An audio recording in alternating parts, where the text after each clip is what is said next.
L'année, c'est un temps propice pour réfléchir autour de notre cheminement avec le Seigneur.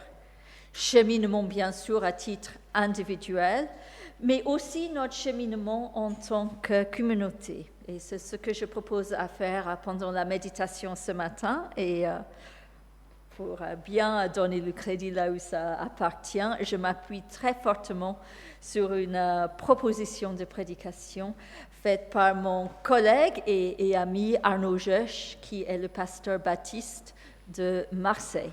Donc, les grandes lignes viennent d'Arnaud, je les ai mis dans mes mots à moi et en cherchant à les adapter à notre situation.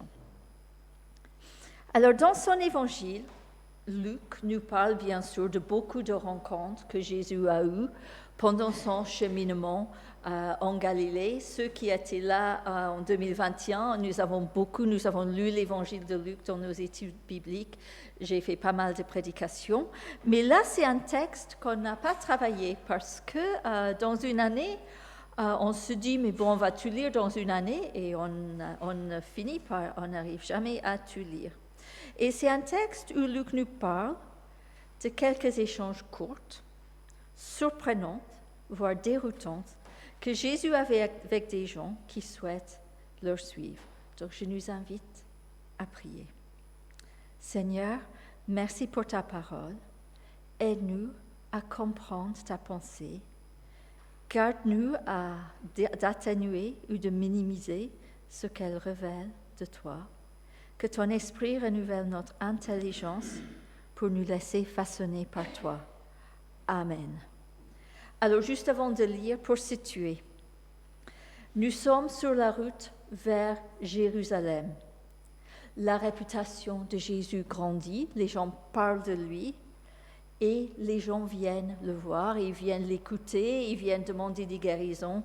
Ils viennent aussi peut-être parce que, comme on y va, quand il y a quelqu'un de connu qui passe, et on se dit, oh là là, oui, il y a quelqu'un d'intéressant, quelqu'un de bien connu qui passe dans la ville, et par curiosité, on va voir. Mais là, on a des mini-échanges entre Jésus et 3 personnes qu'il rencontre. Donc nous nous trouvons en Luc 9, à partir du verset 57. Pendant qu'il était en chemin, un homme lui dit, « Seigneur, je te suivrai partout où tu iras. » Jésus lui répondit, « Les renards ont des tanières et les oiseaux du ciel ont des nids, mais le Fils de l'homme n'a pas un endroit où il puisse reposer sa tête. » Il, c'est-à-dire Jésus, dit à un autre, « Suis-moi. » Il, l'autre, répondit, « Seigneur, permets-moi d'aller d'abord enterrer mon père. » Mais Jésus lui dit, « Laisse les morts enterrer leurs morts, et toi, va annoncer le royaume de Dieu. » Un autre lui dit, « Je te suivrai, Seigneur, mais permets-moi d'aller d'abord faire mes adieux à ceux de ma maison. » Jésus lui répondit, « Celui qui met la main à la charrue et regarde en arrière n'est pas fait pour le royaume de Dieu. » Des réponses qui font un peu douche froide, n'est-ce pas? On n'a pas l'habitude à penser comme ça. Comment est-ce possible que Jésus soit si dur avec des gens qui expriment en volonté de le suivre? Je pense que si quelqu'un rentrait ici pour dire « J'ai rencontré le Seigneur, j'ai envie de le suivre », on dira « Amen, Alléluia », on se mettra à chauffer l'eau pour le baptistère, n'est-ce pas? On sera dans la joie. Mais là, Jésus, le Seigneur, il donne des réponses qui ont l'air dures. Comment comprendre sa réaction? Comment l'entendre pour nos vies et pour notre mission ici au pays de Morlaix? On va regarder les 3 échanges. Regardons donc le premier. Celui qui s'approche de Jésus et lui dit « Seigneur, je te suivrai partout où tu iras. » Il rencontre Jésus en chemin et on dirait c'est tout de suite le coup de foudre, si je peux me permettre la phrase. Oui, le message me correspond. Oui, la mission, oui, je veux y aller, je veux adhérer, plein d'enthousiasme. Donc, je le surnomme Éric l'enthousiaste. Mais Jésus connaît le cœur d'Éric. Il sait que derrière son enthousiasme, il y a peut-être un brin de naïveté, d'inconscience, et donc il lui met en garde. Souvenons-nous, nous sommes en chemin, et ce chemin mène à Jérusalem. Jésus s'y rend, tout en sachant comment ça va terminer. Ça va terminer avec l'arrestation et à la croix. Et donc Jésus veut avertir ce jeune, je l'imagine jeune, ce monsieur enthousiaste. Le suivre, ça, c'est pas banal, c'est pas anodin. Ça ne va pas être la fête tous les jours, ça ne va pas être facile. Suivre Jésus, c'est se mettre en danger. C'est quitter son train-train quotidien et embarquer sur ce chemin qui va mener à la croix. Et bien sûr, c'est toujours le cas de nos jours. Suivre Jésus, ce n'est pas une longue fleuve tranquille. On aimerait bien que ce soit le cas, mais ce ne l'est pas. Les épreuves, les maux nous touchent. Des fois même, nous rencontrons des souffrances, des difficultés, justement parce que nous suivons Jésus. Dans notre petit coin de la Finistère, nous sommes assez gâtés, je pense, assez à l'abri, mais nous avons des frères et sœurs en Christ qui vivent vraiment des persécutions, qui vivent vraiment des dangers, qui suivent Jésus au péril de leur vie. Je pense que pour eux, ce texte a peut-être une autre résonance. Ceux qui ont dû quitter leur maison parce que suivre Jésus, ça peut coûter cher. L'enthousiasme, c'est bien, mais soyons lucides. Nous ne sommes pas appelés à la naïveté. Nous ne suivons pas le Seigneur parce qu'il fait disparaître toutes les difficultés de la vie avec un coup de baguette magique, n'est-ce pas? Nous le suivons parce qu'il a les paroles de la vie éternelle. Nous le suivons parce que nous croyons en lui. Nous le suivons parce qu'il nous appelle, n'est-ce pas? Nous ne le suivons pas parce que c'est un magicien. Et le suivre, ce n'est pas toujours sans danger et ce n'est pas sans exigence. Donc, soyons enthousiastes, bien sûr, mais ne soyons pas naïfs. Alors, à la différence d'Éric l'enthousiaste, le deuxième échange est initié par Jésus. Jésus dit, « Toi, suis-moi. » Et il répondit, « Seigneur, permets-moi d'aller d'abord enterrer mon Père. » Quand Jésus l'appelle, il est d'accord, sauf qu'il a un contrat, une obligation, et une vraie, c'est pas une fausse, c'est pas n'importe quoi. Un père à enterrer. À la place de Jésus, je pense que la plupart d'entre nous, on aurait dit, oui, mais bien sûr, vas-y, fais ce que tu as besoin de faire et puis reviens. Alors, il y a deux façons de comprendre cette histoire de père et d'enterrement de père. Il est possible que le père est déjà mort ou il est peut-être très malade et donc le fils veut d'abord laisser passer les obsèques, faire son rôle de bon fils, évidemment, avant de suivre Jésus. Ou bien il se peut que le père soit toujours en très bonne santé, plein de vie, et le fils, en fait, ce qu'il est en train de dire, c'est que tant que son père soit en vie, il n'est pas libre de suivre le Seigneur, qu'il n'a pas la possibilité de faire ce qu'il a envie de faire. En gros, il aimerait bien suivre Jésus, mais il se sent obligé de rester auprès de son père tant que son père est en vie. Ça, c'est aussi possible. C'est peut-être aussi quelqu'un qui est un peu sous l'emprise de son père. Mais dans les deux cas, le constat est un peu le même. Il ne se sent pas libre de dire vraiment oui à Jésus à cause des circonstances de sa vie. ils se sont liés par des obligations sociales. On peut peut-être le surnommer à Claude le conformiste. Et la réponse de Jésus, c'est quand même choquant, n'est-ce pas, hein? Surtout si on est dans une situation de décès récente. Laisse les morts enterrer leurs morts, mais toi vas annoncer le règne de Dieu. C'est dur, hein? C'est dur comme parole.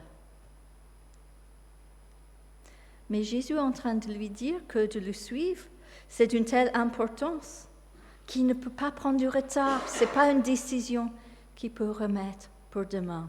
C'est aujourd'hui qu'il faut qu'il suive.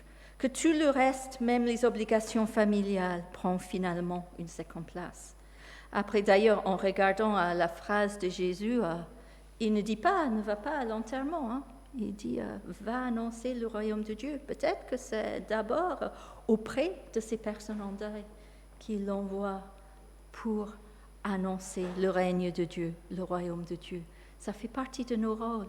Quand les gens sont dans le deuil, quand les gens sont dans la tristesse, de leur montrer qu'il y a un espoir, qu'il y a une espérance dans le Seigneur Jésus-Christ. Pour nous aussi, notre appel, notre vocation, c'est d'être au service de Dieu en premier lieu, et non pas de rentrer dans la moule des exigences, des attentes de ceux qui nous entourent. Donc ici, pour cet homme, suivre Jésus, apparemment, ça va être un rupture avec sa vie ordinaire, ses règles, ses priorités.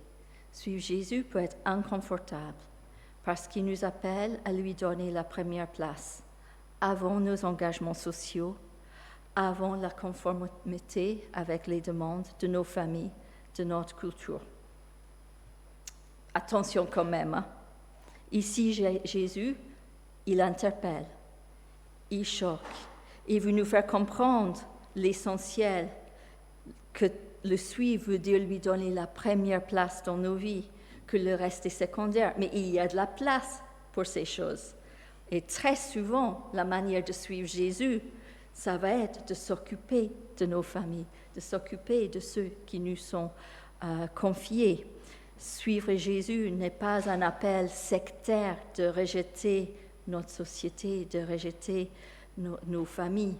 Il n'y a pas question d'abandonner nos familles, nos obligations.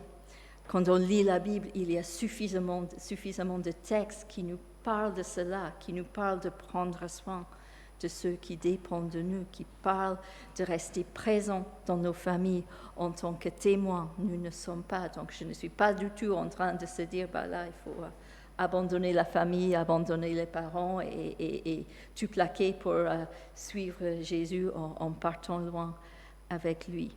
Mais quand même, on vit tout ça en donnant à Jésus la première place dans nos vies. Et quand on est quelqu'un de conformiste, moi je suis quelqu'un de très conformiste, hein. Quand on n'aime pas se faire remarquer, ça fait un peu rupture et des fois c'est pas confortable.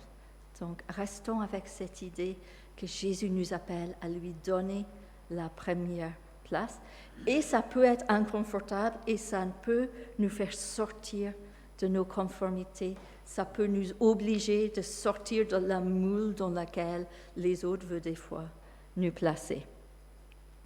Et puis, il y a une troisième rencontre avec celui que moi je surnomme Ivan l'indécis. Un autre encore lui dit, « Je vais te suivre, Seigneur, mais d'abord permets-moi de faire mes adieux à ceux de la maison. » Sa démarche a l'air un peu indécis, un peu désordonnée. Il vient voir Jésus, il veut le suivre, mais non, finalement, il faut qu'il rentre d'abord à la maison. Il ne sait pas tout à fait où il va et ce qu'il veut faire. Mais n'allons pas trop vite pour le condamner, hein? Parce que nous aussi, ça nous arrive d'être indécis dans notre vie avec Jésus, n'est-ce pas? Et ça nous arrive aussi, des fois, comme lui, à vouloir poser des conditions à notre vie de disciple. Oui, Seigneur, je veux te suivre, mais c'est un mot piège. Mais, oui, je veux te suivre, mais sur condition que tu m'amènes là, hein, c'est moi qui choisis le chemin, hein, Mais bon, je veux bien quand même, oui, je veux te suivre, mais je veux garder telle chose. Je veux te suivre, mais je ne veux pas quand même te remettre cette partie de ma vie. Et Jésus lui répond, celui qui met la main à la charrue et regarde en arrière n'est pas fait pour le royaume de Dieu. Si on veut aller vers l'avant avec Jésus, nous ne pouvons pas passer notre temps à regarder en arrière à ce que nous avons quitté. Il faut que nous avançons et pour avancer, il faut regarder vers l'avant. Et les choses qu'on est tenté, les choses derrière nous qu'on est tenté de regarder, ça peut être des très bonnes choses. Hein? Je pense que cette église locale est riche en histoire. Vous avez vécu des choses ici. Il y a des gens qui ont vécu des choses importantes, des choses belles ici avec le Seigneur. Pour en communauté, la communauté baptiste ici, on a une histoire de 180 ans, c'est long. Et il y a des choses qui se sont passées ici. Et puis, nos vies chrétiennes, pour la plupart d'entre nous, on est riche, on a vécu des choses avec le Seigneur depuis nos premiers pas dans la foi, qui pour beaucoup d'entre nous, ça commence à dater un peu. Hein? Donc, on peut penser à l'avenir et à penser à toutes les belles choses qu'on a vécues dans le passé. Et bien sûr, nous voulons nous souvenir des bontés de Dieu. Il y a des textes qui nous appellent à nous souvenir des bontés de Dieu. Mais c'est pour qu'ils nous motivent pour aller vers l'avant, non pas pour nous inciter à nous asseoir en parlant ensemble des bons vieux temps, quand tout allait bien sûr mieux qu'aujourd'hui. Donc, faisons attention, ne tombons pas dans ce piège. Le travail pour le Seigneur est devant nous. Le royaume est devant nous. Et Jésus nous appelle à aller à l'avant, à cheminer. Alors, avec ces 3 textes, avec ces 3 échanges, ça peut nous déprimer. Comment suivre Jésus si c'est comme ça? Parce que nous aussi, ça nous arrive d'être naïfs, d'être emportés dans l'enthousiasme et puis découragés par le premier obstacle. Et puis, nous aimons beaucoup nos sécurités et nos habitudes. Sommes-nous prêts à y renoncer pour suivre Jésus? Nous aussi, ça nous arrive d'être conformistes. Ça nous arrive de nous soucier de notre réputation, du regard des autres. Qu'est-ce que les gens vont dire si on fait telle chose? Si Jésus nous appelle à faire quelque chose, qu'est-ce que les gens vont dire? Qu'est-ce que les gens vont penser de nous si on le fait? Nous aussi, ça nous arrive de raisonner comme ça. Et puis nous aussi, on peut être indécis, on peut dire oui Jésus, je vais te suivre, mais voilà ma petite liste de conditions. Comment le suivre? Ce texte nous envoie à nos insuffisances, à nos médiocrités. Est-ce même possible de suivre le Seigneur? Mais justement, la bonne nouvelle de l'Évangile commence toujours là où nous arrivons à nos limites, à la fin de nos capacités. C'est quand nous nous rendons compte que seuls nous sommes incapables de suivre le Seigneur, quand nous nous tournons vers lui dans la prière pour demander son aide, que nous commençons vraiment à le suivre. Parce que grâce à ce que Jésus a fait à la croix, notre salut ne dépend pas de nos capacités, et heureusement, n'est-ce pas? Et libérés de ce fardeau, nous pouvons suivre Jésus dans toutes nos imperfections. Parce que finalement, si on l'appelle, si on le suit, c'est parce que lui, il nous appelle. Si on peut le suivre, c'est parce que lui, il est mort et ressuscité. Et c'est lui qui donne la vie et la vie en abondance.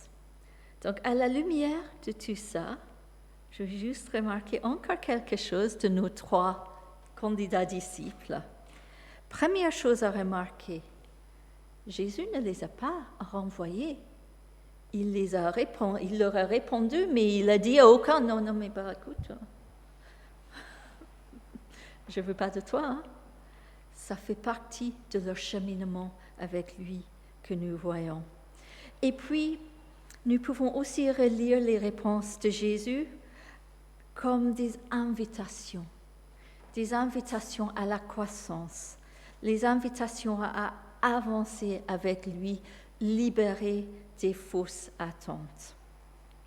Le premier, Éric l'enthousiaste, est invité peut-être de se défaire de ses certitudes, d'une certaine naïveté, voir les choses d'une nouvelle manière.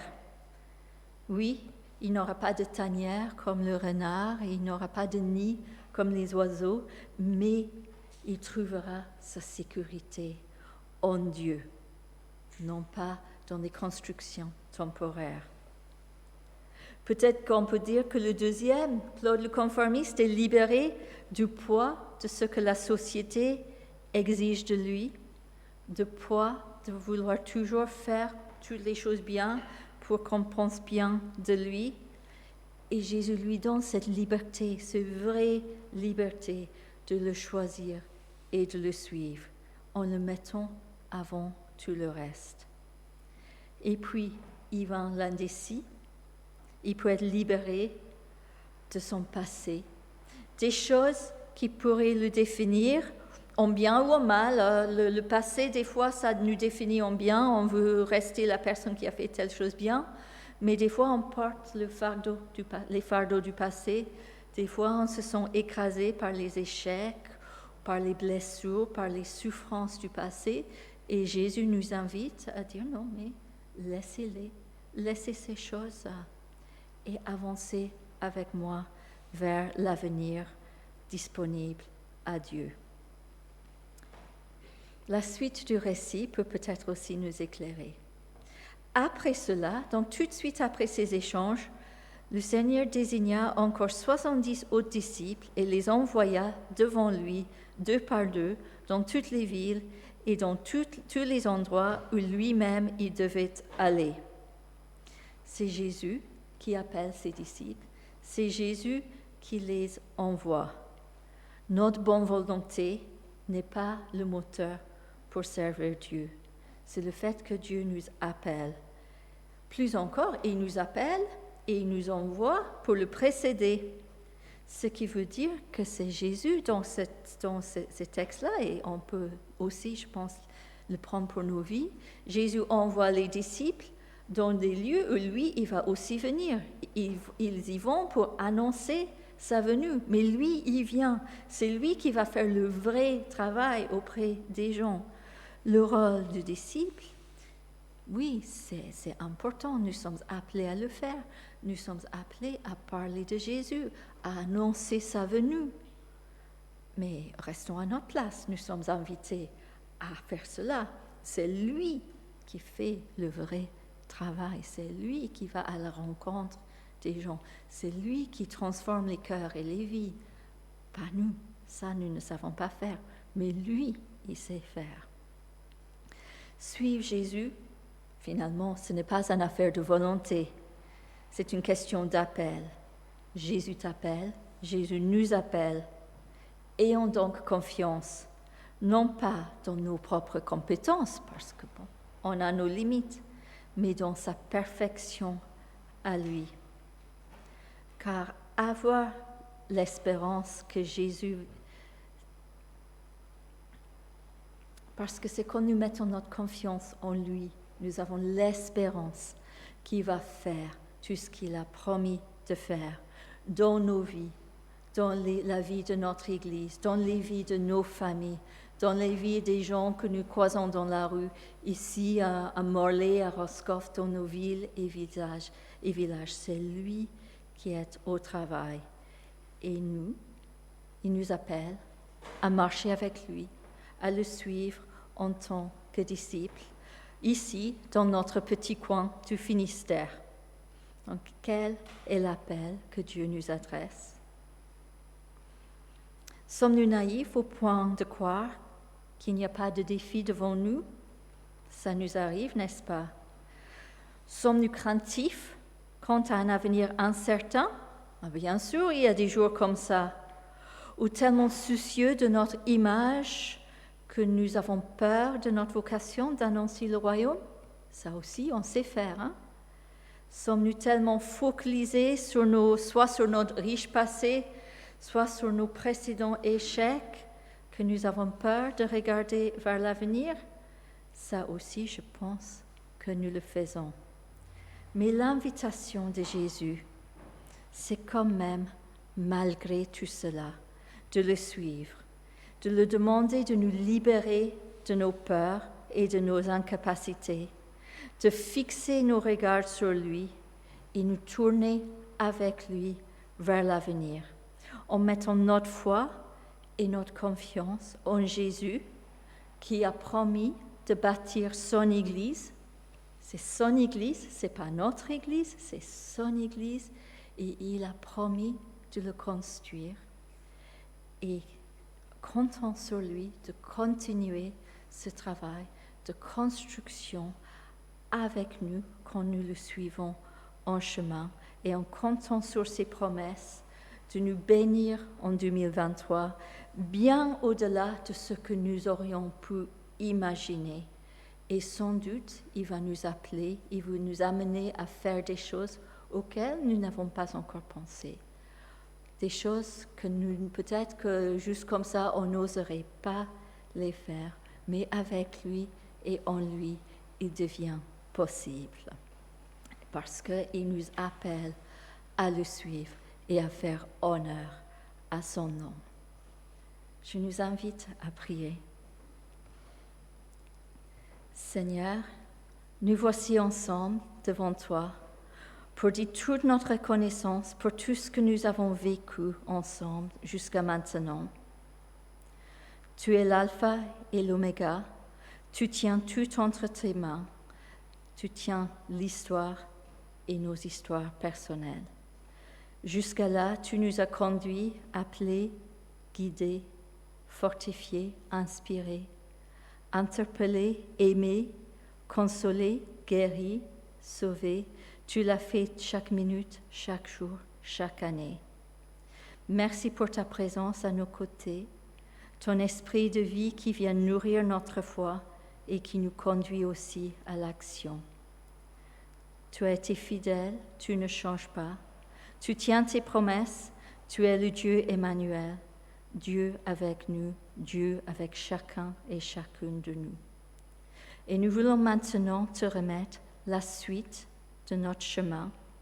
Nous te demandons de nous bénir, de nous fortifier et de nous conduire dans l'écoute de ta parole par ton esprit, de nous ouvrir le chemin, de nous montrer le chemin que tu veux que nous suivons cette année et au-delà. Nous, ici, au pays de Morlaix, et puis aussi nos frères et sœurs dans la France et bien au-delà. Et nous prions dans le précieux nom de Jésus. Amen.